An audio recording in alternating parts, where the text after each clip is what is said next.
మరి భూములు అమ్ముతే కానీ ప్రభుత్వం నడపలేమన్న పరిస్థితిలో ఈరోజు చివరకు యూనివర్సిటీ భూములను సైతం మొదలకుండా వందల వేల ఎకరాల భూమిని అమ్మి రియల్ ఎస్టేట్ దందా చేయడానికి మాత్రమే ప్రభుత్వం ఏర్పడ్డట్టుగా ఉన్నది. ప్రజాపాలన గాలి కొదిలేసి ప్రజలకు ఇచ్చినటువంటి అనేకమైనటువంటి హామీలను గాలి కొదిలేసి కేవలం పోలీసుల నిర్బంధంలో ఈ రాష్ట్ర ప్రభుత్వం కొనసాగుతుందంటే ఇంతకన్నా దౌర్భాగ్య పరిస్థితి ఇంకొకటి లేదు. ఈరోజు భారతీయ జనతా పార్టీ ఎమ్మెల్యేలు సెంట్రల్ యూనివర్సిటీని విజిట్ చేద్దామని స్వచ్ఛందంగా ప్రజాస్వామ్య పద్ధతిలో సందర్శించడానికి వెళ్తూ ఉంటే ఎక్కడికక్కడ మా ఎమ్మెల్యేలు నిర్బంధించి మా ఎమ్మెల్యేలను హౌస్ అరెస్ట్ చేసి నన్ను కూడా ఈరోజు ఇంట్లో హౌస్ అరెస్ట్ చేసి బయటకు వెళ్ళనీయకుండా అరెస్ట్ చేయడం ఇది శోచనీయం. ఎంతకాలం ఈ రకంగా మీరు అదుపు చేస్తారు? ఎంతకాలం మమ్మల్ని ఆపుతారని చెప్పి నేను ప్రశ్నిస్తున్నా. ఖచ్చితంగా వెళ్తాం. సెంట్రల్ యూనివర్సిటీ భూములు అమ్మకుండా ఆ విద్యార్థులకు అండగా నిలబడతాం. సెంట్రల్ యూనివర్సిటీయే కాదు, ఈ తెలంగాణ రాష్ట్రంలో ఉన్న ప్రతి యూనివర్సిటీని సందర్శిస్తాం. ఈరోజు సెంట్రల్ యూనివర్సిటీకి పట్టిన గతి రేపు అన్ని యూనివర్సిటీలకు పట్టబోతుంది. ఈరోజు సెంట్రల్ యూనివర్సిటీ భూములు అమ్ముతారు, రేపు ఉస్మానియా యూనివర్సిటీ భూములు అమ్ముతారు, కాకతీయ భూములు అమ్ముతారు, అంబేద్కర్ యూనివర్సిటీ భూములు అమ్ముతారు. రేపు ఈ రాష్ట్రంలో తెలంగాణ యూనివర్సిటీ భూములతో పాటు ఈ రాష్ట్రంలో ఎక్కడ భూములు ఉంటే అక్కడ భూములు అమ్ముకొని తెగ నమ్ముకొని ఈ రాష్ట్రాన్ని మేము అరాచకమైన పాలన చేస్తామంటే ఎట్టి పరిస్థితుల్లో భారతీయ జనతా పార్టీ ఊరుకునే సమస్య లేదని చెప్పి నేను తెలియజేస్తా ఉన్నాను. ఈరోజు భారతీయ జనతా పార్టీ విద్యార్థుల పక్షాన విద్యార్థులకు అండగా ఉందామని అక్కడ సమస్యలు తెలుసుకోవడానికి మేము ఎమ్మెల్యేలను సందర్శించడానికి వెళ్తుంటే ఎక్కడికక్కడ అరెస్టు చేయడం ఇది చాలా బాధాకరం, శోచనీయం, ఇది అరాచకం అని చెప్పి నేను తెలియజేస్తా ఉన్నాను. అంతేకాదు నేను ఈరోజు భారతీయ జనతా పార్టీ పక్షాన మేమందరం అన్ని యూనివర్సిటీలు విజిట్ చేస్తాం, అందరూ విద్యార్థులు చైతన్యవంతం చేస్తాం. ఇలాంటి భూముల వేలం చేయడం, భూముల నమ్మకం, యూనివర్సిటీ భూముల జోలికి వెళ్తే ఊరుకునే సమస్య లేదు.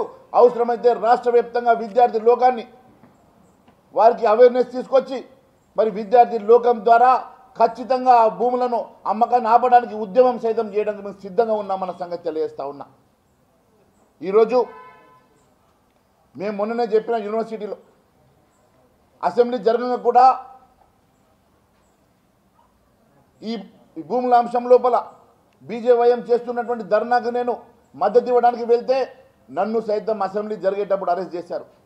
ఈరోజు మళ్ళీ యూనివర్సిటీ వెళ్ళడానికి నేను ప్రయత్నిస్తే మళ్ళీ ఈరోజు నిర్బంధించి నన్ను హౌస్ అరెస్ట్ చేశారు. నేను ఒకటే అడుగుతా ఉన్నాను, ఎంతకాలం అరెస్టు చేస్తారు? ఎంతకాలం మమ్మల్ని ఆపుతారు? ఖచ్చితంగా రేపు రాబోయేది భారతీయ జనతా పార్టీ ప్రభుత్వం. ఎట్టి పరిస్థితుల్లో ఊరుకునే సమస్య లేదు. ఈ భూములు కొనడానికి ఏ వ్యాపారవేత్త కూడా ముందుకు రావద్దని మీ ద్వారా నేను అప్పీల్ చేస్తూ ఉన్నాను. ఇది విద్యార్థి లోకం విద్యార్థుల కోసం గతంలో పార్లమెంట్లో యాక్ట్ చేసి మరి ఈ యూనివర్సిటీని తెలంగాణ రాష్ట్రానికి ఇచ్చిన సంగతి గుర్తు చేస్తున్నా. 1969లో తొలి తెలంగాణ ఉద్యమంలో 369 మంది పోలీసు తూటాలకు బలైతే ఆ రోజు వారి పాపాన్ని కడిగేసుకోవడానికి పార్లమెంట్లో యాక్ట్ పెట్టి తెలంగాణకు ఒక యూనివర్సిటీ ఇచ్చిండ్రు. అదే యూనివర్సిటీ ఈరోజు హైదరాబాద్ సెంట్రల్ యూనివర్సిటీ. ఆ రోజు 1970లో ఇందిరాగాంధీ గారు వచ్చినప్పుడు ఇక్కడ 2300 ఎకరాల భూమి, ఇది 2300 ఎకరాల భూమి, ఇది సెంట్రల్ యూనివర్సిటీ భూమని, ఈ భూమి అంతా కూడా ఇక్కడ గ్రీన్ ఆక్సిజన్ కోసం ఇక్కడ కేటాయించామని, ఈ యూనివర్సిటీ భూములని దీన్ని కాపాడుకోవాలని చెప్పి వారు చెప్పారు. మరి కాంగ్రెస్ అంటేనే మాట తప్పడం కాబట్టి కాంగ్రెస్ ఇచ్చిన మాట ప్రకారం 2300 ఎకరాల భూమిని ఈరోజు ఏదో ఒక రకంగా అమ్ముకోవడానికి ప్రభుత్వం చూస్తున్నది. నేను ఒకటే అడుగుతా ఉన్నాను, ఆ రోజు ఇందిరాగాంధీ గారు చెప్పినట్టు 2300 ఎకరాల భూమి మరి ఆ రోజు కేవలం మీరు రికార్డులకు ఎక్కినందుకు ఈరోజు ఆ భూములు వాళ్ళే కావని మేము తెగ నమ్ముకుంటామని చెప్పేసి తెగేసి చెప్పడం ఇది బాధాకరం. యూనివర్సిటీ భూములు మరి ఈ 369 మంది తెలంగాణ అమరవీరులు బలైనందుకు ఆ రోజు పార్లమెంట్లో యాక్ట్ పెట్టి ఈ యూనివర్సిటీని ఎస్టాబ్లిష్ చేస్తే ఈ యూనివర్సిటీ భూములు తెగ నమ్ముకుంటా ఉన్నారు. ఉగాది రోజు విద్యార్థులందరూ కూడా మా భూములు కాపాడుకోవాలని, మా యూనివర్సిటీ భూములు మాకే ఉండాలని, ఇది పారిశ్రామికవేత్తలకు ఇక్కడ అమ్మకూడదని వారు ప్రజాస్వామ్య పద్ధతిలో ఉద్యమం చేస్తే వారందరి మీద విచక్షణ రహితంగా లాఠీచార్జ్ చేసి వారందరినీ కూడా ఇష్టానుసారంగా బట్టలు చింపి భౌతిక దాడి చేసి దాదాపు 200 మంది విద్యార్థులను అరెస్టు చేసి వారి మీద కేసులు పెట్టడం ఇది బాధాకరమని తెలియజేస్తా ఉన్నాను. నేను ఒకటి అడుగుతా ఉన్నా, ఈరోజు తల్లిదండ్రులు పిల్లలు చదువుకుంటారని ఒక యూనివర్సిటీకి పంపిస్తే, చదువుకొని యోగ్యులవుతారని యూనివర్సిటీకి పంపిస్తే, ఆ యూనివర్సిటీలో ఈరోజు పోలీసు బలగాల మధ్యలో, పోలీసుల అరాచకాల మధ్యలో, పోలీసుల లాఠీ చార్జ్ మధ్యలో ఈరోజు యూనివర్సిటీ విద్యార్థులు జీవించే పరిస్థితి ఉన్నదంటే ఇంతకైనా అరాచకమైనటువంటి ప్రభుత్వం ఇంకొకటి ఉండదు అని తెలియజేస్తా ఉన్నాను. ఈరోజు టీఆర్ఎస్ ప్రభుత్వం బాటలోనే కాంగ్రెస్ ప్రభుత్వం నడుస్తున్నది. గతంలో టీఆర్ఎస్ ప్రభుత్వం చేసినటువంటి అరాచకాలే ఈరోజు కాంగ్రెస్ ప్రభుత్వం చేస్తున్నది.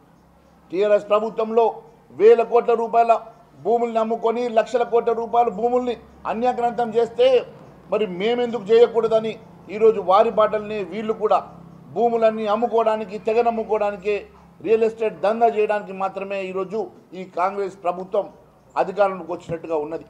నేను ఒకటే అడుగుతున్నా, ముఖ్యమంత్రి గారు ఆ రోజు మీరు కోకాపేట భూముల విషయంలో ఎంతో పిసిసి అధ్యక్షుడిగా ఉన్నప్పుడు ఉద్యమం చేసిండ్రు, స్టేట్మెంట్లు ఇచ్చిండ్రు.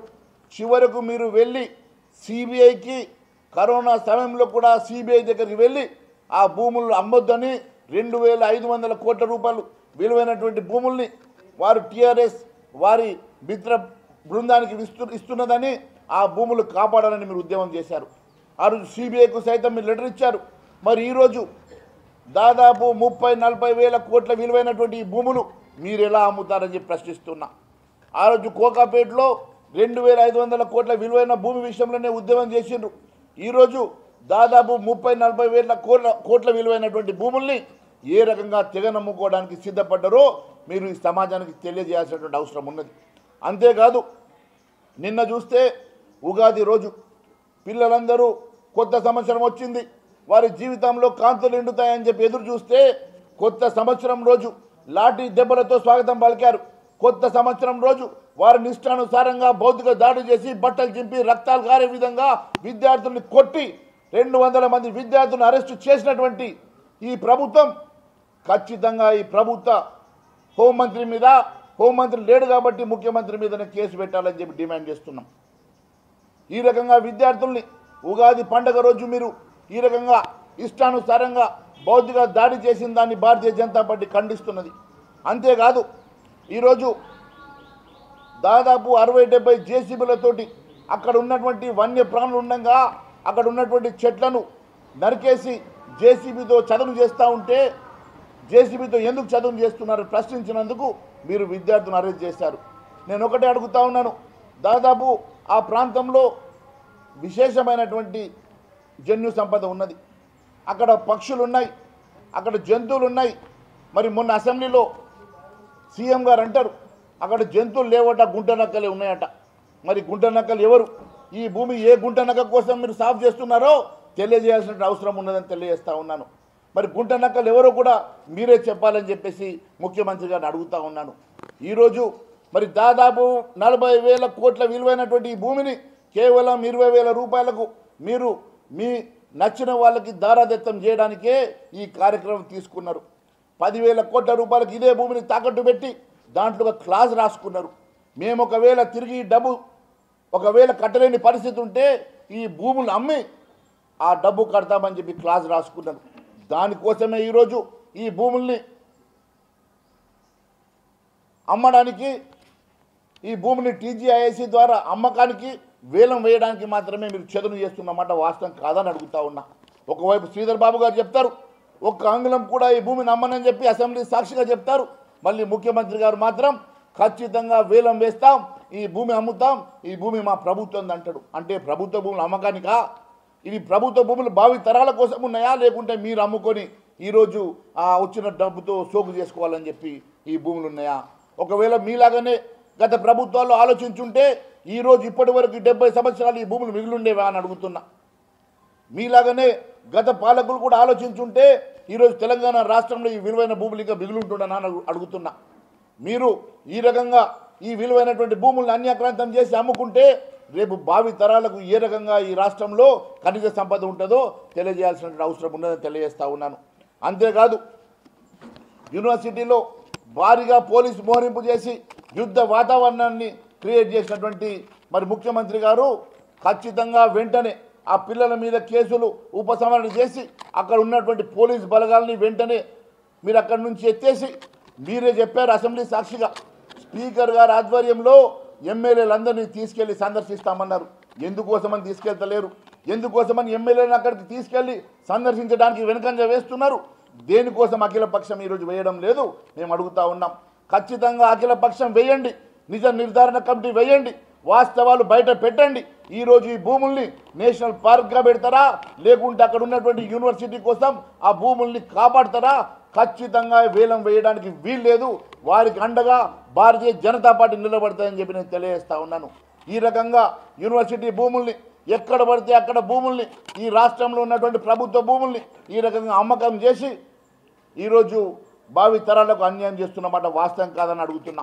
పిసిసి అధ్యక్షుడిగా ఉన్నప్పుడు మీరు గత ప్రభుత్వాన్ని నిలదీసినటువంటి రేవంత్ రెడ్డి గారు అప్పుడు హెడ్రోకి ఇచ్చినటువంటి భూమి విషయంలో, కోకాపేటలో అమ్మినటువంటి భూముల విషయంలో, అనేకమైనటువంటి భూముల విషయంలో ఉద్యమం చేసినటువంటి రేవంత్ రెడ్డి గారు ముఖ్యమంత్రి అయిన తర్వాత మీ మనసు మార్చుకున్నారా లేకుంటే మీ మనసు ఈ భూమి విలువైనటువంటి భూముల మీద పడ్డదా? ఈరోజు వేల కోట్ల రూపాయల విలువైనటువంటి భూముల్ని ఈ రకంగా తెగనమ్ముకోవడం భారతీయ జనతా పార్టీ ఎట్టి పరిస్థితులు ఊరుకునే సమస్య లేదు. రేపు మా ప్రభుత్వం వచ్చినాక ఇవన్నీ రికవరీ చేస్తాం. ఖచ్చితంగా ఈరోజు మీ ద్వారా అప్పీల్ చేస్తా ఉన్నాను, ఎవరు కూడా ఈ భూమి కొనడానికి వీల్లేదు, దయచేసి ఈ భూముల జోలికి వెళ్ళకూడదని చెప్పి నేను తెలియజేస్తా ఉన్నాను. మరి అంతేకాదు జనసమితి కోదండరామరెడ్డి గారికి ఈరోజు కళ్ళు కనబడతలేవా, చెవులు కనబడతలేవా? మరి సిపిఐ ఉద్యమం చేస్తామని చెప్పేటువంటి పూనంనేని గారు మీ వరకు విద్యార్థుల గోస వినబడతలేదా లేకుంటే మీరు ఎందుకు కట్టడైపోయినారో మరి సమాజానికి తెలియాల్సిన అవసరం ఉందని తెలియజేస్తా ఉన్నాను. అంతేకాదు ఇవన్నీ కూడా అక్కడ జీవరాశులే లేవన్నట్టుగా ఈరోజు ముఖ్యమంత్రి గారు మాట్లాడడం ఇది శోచనీయమని తెలియజేస్తా ఉన్నాను. ఎన్ని రోజులు ఆపుతారో చూస్తాం. తప్పకుండా రేపు వచ్చేది మా ప్రభుత్వం. ఖచ్చితంగా ఎట్టి పరిస్థితుల్లో ఈ భూములు అమ్మనివ్వమని చెప్పి తెలియజేయడమే కాదు, ప్రతి యూనివర్సిటీలో విద్యార్థి లోకాన్ని కలుస్తాం, విద్యార్థులతో కలిసి ప్రతి యూనివర్సిటీ విజిట్ చేస్తాం. ఎక్కడ కూడా ఇలాంటి భూములు అమ్మినా మేము ఉద్యమం చేస్తామని మరొకసారి తెలియజేసుకుంటూ మరి ఈరోజు 7 గ్యారెంటీలట, 6 గ్యారెంటీలతో పాటు ఎన్నికల సందర్భంగా 7వ గ్యారెంటీ ఇచ్చిన సంగతి కూడా నేను గుర్తు చేస్తూ ఉన్నాను. అదేంటంటే ప్రజాస్వామ్య పునరుద్ధరణ అన్నారు. అయ్యా ప్రజాస్వామ్య పునరుద్ధరణ అంటే గతంలో ప్రజాస్వామ్యం లేనట్టుగా అరాచక ప్రభుత్వం ఉన్నట్టుగా మీరు చెప్పినటువంటి మాటలు మరి ఈరోజు నడుస్తున్నది ఏంది అని అడుగుతున్నా. మరి గత ప్రభుత్వంలో అరాచక పాలన ఉంటే ఇప్పుడు కూడా అదే అరాచక పాలన నడుస్తూ ఉంది కదా, మీరు పునరుద్ధరణ చేస్తామన్నటువంటి ప్రజాస్వామ్యం ఎక్కడ పోయింది? మీరు పునరుద్ధరణ చేస్తామన్నటువంటి ప్రజాస్వామ్యం ఏమైంది అని చెప్పి ప్రశ్నిస్తున్నా. ఈరోజు కూడా అదే అరాచకం, అదే నియంత పాలన, అదే పోకడలు, అదే అప్రజాస్వామ్యం కాదని అడుగుతున్నా. అంతేకాదు అఖిలపక్షము వేసి నిజ నిర్ధారణ కమిటీ వేసి ఏ రకంగానైతే మీరు ప్రజాస్వామ్య పద్ధతిలో అఖిలపక్షం వేసి నిజ నిర్ధారణ కమిటీ వేసే వరకు మేము పోరాటం చేస్తామని చెప్పి తెలియజేస్తా ఉన్నాను. అంతేకాదు శ్రీధర్ బాబు గారు, బట్టి విక్రమార్క గారు ఇద్దరు కూడా సెంట్రల్ యూనివర్సిటీ విద్యార్థులే, పూర్వ విద్యార్థులే. అదే మాదిరిగా ఎంతోమంది ఐఏఎస్ ఐపీఎస్ ఆఫీసర్ అన్న చదువుకున్న వారు ఉన్నారు. నేను ఒకటే అడుగుతా ఉన్నాను, శ్రీధర్ బాబు గారు, బట్టి విక్రమార్క గారు రేపు అల్యూమ్ని జరిగితే ఏ ముఖం పెట్టుకొని మీరు సెంట్రల్ యూనివర్సిటీ వెళ్ళగలుగుతారు? ఈరోజు ఎందుకని ఆపుతలేరు? నిజంగా మీ క్యాబినెట్లో ఏకాభిప్రాయం ఉన్నదా ఈ అమ్మకం మీద? ఏకాభిప్రాయం ఉంటే మరి దీంట్లో క్యాబినెట్లో అప్రూవల్ తీసుకున్నారా? మరి ఏకాభిప్రాయం ఉన్నదా లేదా అన్న సంగతి బయట పెట్టాల్సిన అవసరం ఉన్నది.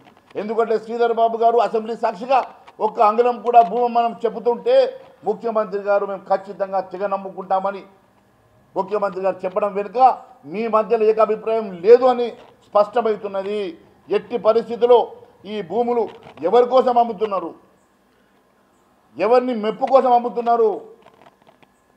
మరి నిజంగా రియల్ ఎస్టేట్ దందా చేసేటువంటి మీ ప్రియాంక గాంధీ హస్బెండ్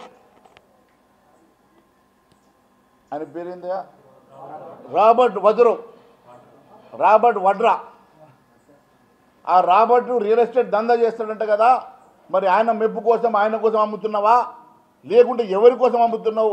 40,000 కోట్ల విలువ చేసేటువంటి ఈ భూములు కేవలం 20,000 కోట్లకి అమ్మడానికి మీరు చూస్తున్నట్టు 20,000 కోట్ల రూపాయలు ప్రియాంక గాంధీ గారి భర్తకి ఆ రోబోట్ కోసము మీరు అమ్ముతున్నట్టుగా మాకు ఇన్ఫర్మేషన్ ఉన్నది.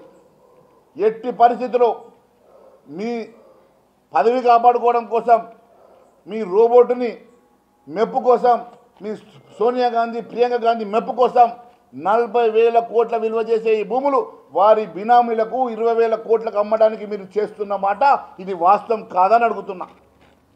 దానికోసం ప్రజాస్వామ్యాన్ని కూని చేసి భారతీయ జనతా పార్టీ ఎమ్మెల్యేలను అరెస్టు చేసి ఈరోజు మమ్మల్ని ఎక్కడికక్కడ నిర్బంధించి మీరు తెగ నమ్ముకుంటామంటే ఎట్టి పరిస్థితుల్లో ఊరుకునే సమస్య లేదని తెలియజేస్తా ఉన్నాను.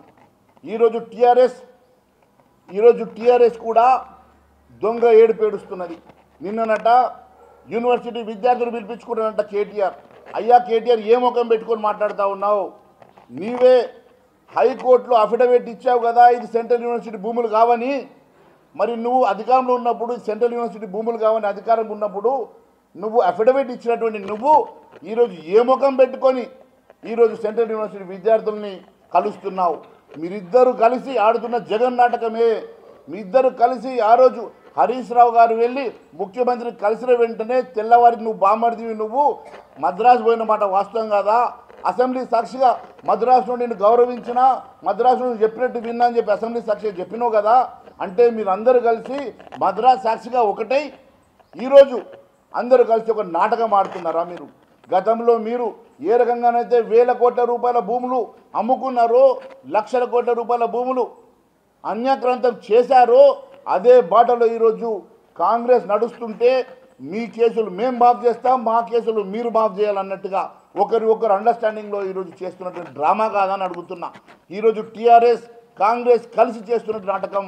గతంలో వారు ఈ రకంగా ఏ రకంగా అమ్మారో అదే రకంగా మేము అమ్ముతున్నాం, అదే రకంగా మేము ముందుకెళ్తున్నామని ఈరోజు కాంగ్రెస్ పార్టీ చేస్తున్నటువంటి అడుగులు చూస్తూ ఉంటే ఖచ్చితంగా ఒకరికొకరు సాయం చేసుకొని ఒకరికొకరు అండర్స్టాండింగ్లో చేస్తున్నటువంటి ఈ జగన్ నాటకం అని చెప్పి తెలియజేస్తూ ఉన్నాను.